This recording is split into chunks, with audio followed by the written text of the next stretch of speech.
ఏసే మార్గం నేను విడువడు ఎడబాయడు. ఈరోజు దేవుని వాగ్దానం. హల్లెలూయా. అందరికీ ప్రైజ్ చూడండి. ప్రతి ఒక్క వెరీ గుడ్ మార్నింగ్. ఎంతమంది అయితే ఉదయకాలం వాగ్దానం వింటున్నారో దేవుడు మిమ్మల్ని మీ కుటుంబాన్ని దీవించి ఆశ్రయించునుగాక. మరి మీరందరూ హ్యాపీగా ఉండాలని మనసారా కోరుకుంటూ దేవుడు మీ జీవితంలో అనేక గొప్ప అద్భుతాలు జరిగించాలని మరి మనసారా కోరుకుంటా ఉన్నాను. నాతో కలిసి ఏకీవించండి, ప్రార్థించుకుందాం. స్తోత్రం పరిశుద్ధ ఆత్మడ యేసయ్యా, ప్రతిరోజు ఉదయకాల వాగ్దానం ద్వారా మమ్మల్ని ఎంతగానో బలపరుస్తూ మమ్మల్ని ప్రేమిస్తూ నేను మా అవసరాలు తీరుస్తూ ఉన్నందుకు నీకు కోట్లాది వేలాది లెక్కలేనన్ని స్తోత్రములు చెల్లించుకుంటూ మాతో మాట్లాడి బలపరచమని యేసు నామములో అడుగుచున్నాను తండ్రి. ఆమెన్. హల్లెలూయా. మరి ఈరోజు దేవుడు మీతో మాట్లాడే వాగ్దానం ఏంటంటే మరి మార్క్ 12:44 వారందరూ తమకు కలిగిన సమృద్ధిలో నుండి వేసిరి, కానీ ఈమె తన లేమిలో తనకు కలిగినదంతయు అనగా తన జీవనమంతయు వేసినని చెప్పాను. హల్లెలూయా. చూడండి, ఈరోజు ప్రతి ఒక్కరు ఉదయకాల సమయంలో ఎంతమంది అయితే వాగ్దానం వింటున్నారో సిస్టర్స్ అండ్ బ్రదర్స్ ప్రతి ఒక్కరితో దేవుడు ఈరోజు మాట్లాడుతూ ఉన్నాడు. మరి సంఘంలో అంట దేవుడు చూస్తున్నాంగంట మరి ఇద్దరు వ్యక్తులు అందరు సంఘంలోనంటండి, ధనికులు పేదవాళ్ళు ఉన్నవారు అందరూ వస్తారు చర్చ్కి కదండి. మంచి జాబ్లోస్ వస్తారు, ఎంప్లాయీస్ వస్తారు, బిజినెస్ మ్యాన్స్ వస్తారు, మరి ఉన్న వాళ్ళు వస్తారు, లేని వాళ్ళు వస్తారు, మరి నార్మల్ కూలీగా చేసేవాళ్ళు, పని చేసేవాళ్ళు, ఇళ్ళల్లో పని చేసేవాళ్ళు, అట్లా చిన్నవారు మొదలుకొని పెద్ద బిజినెస్ వరకు వస్తూ ఉంటారు కదండి. మరి ఆ వచ్చిన వారిలో ఏం చేస్తారు, వాళ్ళు కలిగింది ఇస్తూ ఉంటారు. ఎలా ఇస్తారండి? మరి 10%. ఇప్పుడు బిజినెస్ చేస్తారు, 1,00,000 రూపాయలు వచ్చిందనుకో ఏం చేస్తారు, ఒక 10,000 వేస్తారు కదండి. హల్లెలూయా. 20,000 వేస్తారా? వేయరు. ఎందుకు అంటే వారికి వచ్చింది కరెక్ట్గా 10% మటుకు కలిగిందే ఇస్తూ ఉంటారు. హల్లెలూయా. కానీ మరి చూడండి, అందరూ అలా వేస్తూ ఉన్నారంట. బిజినెస్ చేసేవాళ్ళు వాళ్ళు 10% మట్టుకే తీసుకొని వస్తూ ఉన్నారంట. కానీ ఒక విధవరాలంట అండి, ఆమె అంట ఏం చేసింది తెలుసా అండి, సమృద్ధిలో నుండి వేసిరి, కానీ ఈమె తన లేమిలో కూడా ఏమంట అండి, ఉన్నామెనామె ధనికురాలా, లేకపోతే తనకి ఆస్తి అంతస్తులు ఏమైనా ఉన్నాయా, లేకపోతే మంచి జాబా, ఏం లేదు, లేమి కలగదా అంటే ఎంత కష్ట పరిస్థితిలో ఉందో చూడండి. ఆ కష్ట పరిస్థితిలో కూడా ఆమె ఏం చేసిందంట చూడండి, కలిగినదంతయు అనగా తన జీవనమంతయు. హల్లెలూయా. అందరు కలిగిన దాంట్లో వేస్తే ఆమె జీవనమంతయు వేసినని చెప్పాను. హల్లెలూయా. చూడండి, మనం 10% ఇస్తామండి, ఎక్కువగా ఇయ్యం కదండి.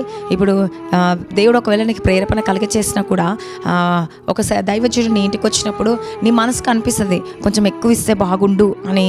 ఆత్మ ప్రేరేపణ ఇచ్చినప్పుడు మనం ఏం చేస్తామంటే వద్దులే 10% ఇస్తే చాలే అని చెప్పేసి ఏం చేస్తాము, ఎంత ఇవ్వాలనుకుంటారో మీరు అంత ఇస్తారు, కానీ మీ ప్రేరేపణ కొద్దీ మీరు ఇవ్వరు కదండి. హల్లెలూయా. కాదు చూడండి, కానీ ఈమె మట్టుకు, ఈ విధవరాల మట్టుకు ఆమె జీవనమంతయు అంటే తన కష్టపడిన కష్టార్జితమంతా తర్వాత సంగతి అని చెప్పేసి ఏం చేసిందంట అండి, దేవునికి ఇచ్చేసిందంట. అయితే దేవుడు ఏమంటుండంట చూడండి, అందరి దాంట్లో కానీ నాకు తృప్తిగా, నాకు సంతోషము ఎవరేసారంటే ఒక బీద విధవరాలు, లేమిలో కలిమిలు కదండి, దరిద్రంలో ఆమె ఎంతో బాధలో దుఃఖంలో ఉంది, అయినా తను వేసేసింది. కాబట్టి నేను ఆమె పట్ల ఎంతో సంతోషిస్తున్నాను. హల్లెలూయా.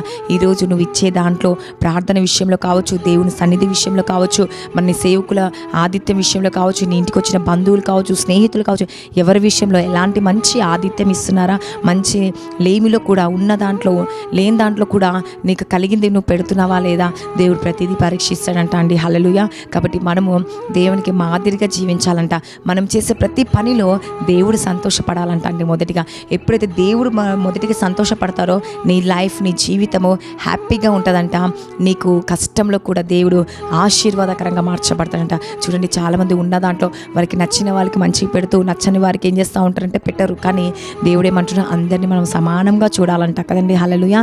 మనం ఉన్న దాంట్లో ఇచ్చినప్పుడు దేవుడు తప్పక నిన్ను ఆశీర్వదిస్తాడంట. కాబట్టి మనము కూడా ఆ విధవరాలి పట్ల దేవుణ్ణి మరి సంతోషపరిచే స్త్రీగా, పురుషునిగా, సిస్టర్స్గా, బ్రదర్స్గా ఉందామండి. హల్లెలూయా. మరి తప్పక దేవుడు మిమ్మల్ని, మీ కుటుంబాన్ని దీవిస్తారు. కాబట్టి మనం ఉన్న దాంట్లో దేవునికి ఇచ్చినప్పుడు అది ప్రార్థన టైం కావచ్చు, పరిచయ విషయంలో కావచ్చు, సంఘం విషయంలో కావచ్చు, సంఘ పని విషయంలో కావచ్చు, ఏ విషయంలో అయినా సరే మనం కూడా మరి ఆ స్త్రీలాగా, ఆ విధవరాలాగా మనం కూడా ఉన్నప్పుడు దేవుడు మన పట్ల సంతోషిస్తాడంట. మరి వాగ్దానం దేవుడు దీవించి ఆశించినగా. కామెంట్ కళ్ళు మూసుకొని ప్రార్థించుకుందాం. స్తోత్రం పరిశుద్ధ ఆత్ముడ యేసు ప్రభువా, నిజంగా యేసుప్రభా అక్కడ ఉన్న వారందరిలో సమృద్ధిగా మరి తన జీవన అంతయు తను వేసేసింది ఏసయ్య. మరి తిరిగి మరి నా పరిస్థితి ఏంటి, నా ఆలోచన ఏంటి, నా ఆలోచించకుండా వేసేసింది ఏసయ్య. మరి తన విశ్వాసం ఎంతో గొప్పది యేసుప్రభ. అంటే తను ఎంత విశ్వసిస్తుంది యేసుప్రభ, నేను నమ్ముతుంది నా తండ్రి నన్ను పోషిస్తాడు, సహాయము చేస్తాడు అని చెప్పేసి తన కలిగిందంతా తన జీవనం అంతా వేసినప్పుడు ఏసయ్య నువ్వే పోషించి సంరక్షించి అన్ని విషయంలో దీవెనకరంగా మార్చబడిన వేసయ్య, మార్చిన దేవుడు వేసయ్య. మరి ఈరోజు ఎంతమంది ఉదయకాల సమయంలో కూడా ప్రార్థన విషయంలో కావచ్చు, సంఘ పరిచర్య విషయంలో కావచ్చు, ఇచ్చే విషయంలో కావచ్చు యేసుప్రభ, ఒకవేళ నీకు నచ్చని మేము చేసి మమ్మల్ని దేవా అందరినీ క్షమించి నీకు నచ్చే విధంగా మేము జీవించడానికి శక్తిని బలమును మాకు అనుగ్రహించండి యేసయ్య. మీరే కార్యం చేసే అద్భుతాల్ని ఆచారం మేలుని జరిగించండి యేసయ్య. ప్రతి చీకటి శక్తులు అంధకార శక్తుల నుంచి విడిపించండి యేసుప్రభ. ప్రతి బంధకాల నుంచి విడిపించండి, ప్రతి శోధన నుంచి విడిపించండి, ప్రతి వేదన నుంచి విడిపించండి యేసుప్రభ. మీరే మాకు కార్యాలు జరిగించే దేవుడు యేసయ్య.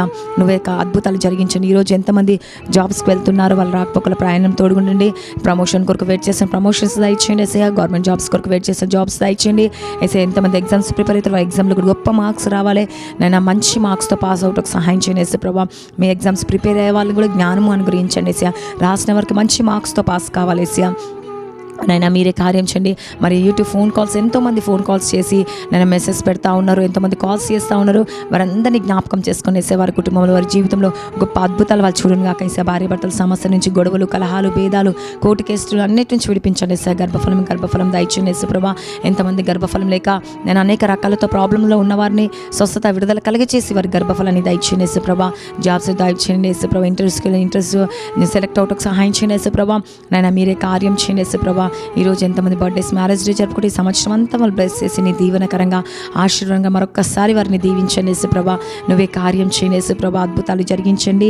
పరిశుద్ధాత్ముడు ఇంతమంది దేవ సేవకులు ఉన్నారు, సేవకులు పిల్లలు ఉన్నారు, వాళ్ళందరూ కూడా జ్ఞాపకం చేసుకోండి. వాళ్ళ చదువు పట్ల వాళ్ళ ప్రయాణంలో తోడుగా ఉండండి యేసుప్రభ.